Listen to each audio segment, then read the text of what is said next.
Hey there again. Thank you for joining me again this morning and being a part of this as we journal through the scriptures and take this discipleship journey through the New Testament. We're week 4, day 1.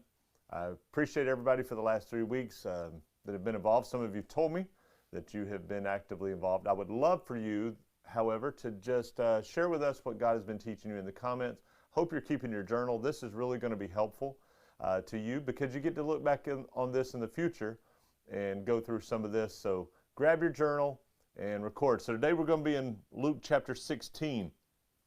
And my highlight, remember we have the highlight, explain, apply, and respond.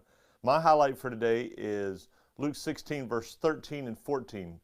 No servant can serve two masters, for either he will hate the one and love the other, or else he'll be loyal to the one and despise the other.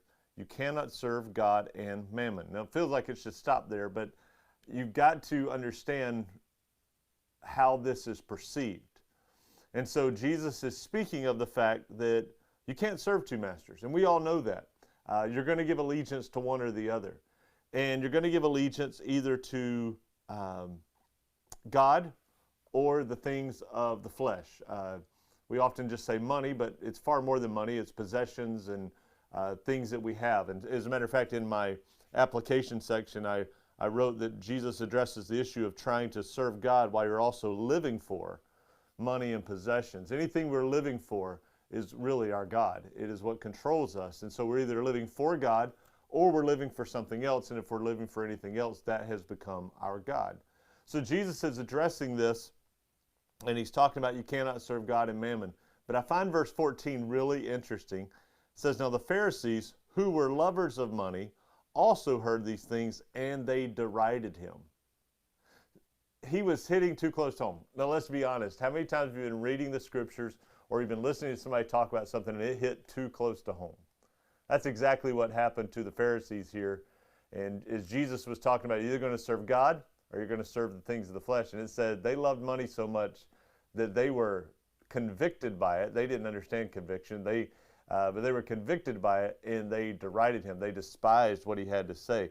And I wrote that too. This obviously hit home with the Pharisees. And isn't it funny when things hit home with us that our first thing is to, instead of be convicted, is to criticize.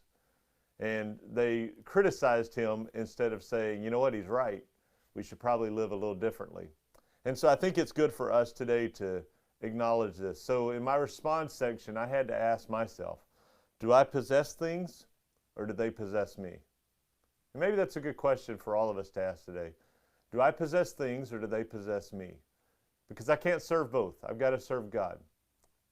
Because if I think I'm going to serve the other and still kind of put God on the side, it just doesn't work out that way.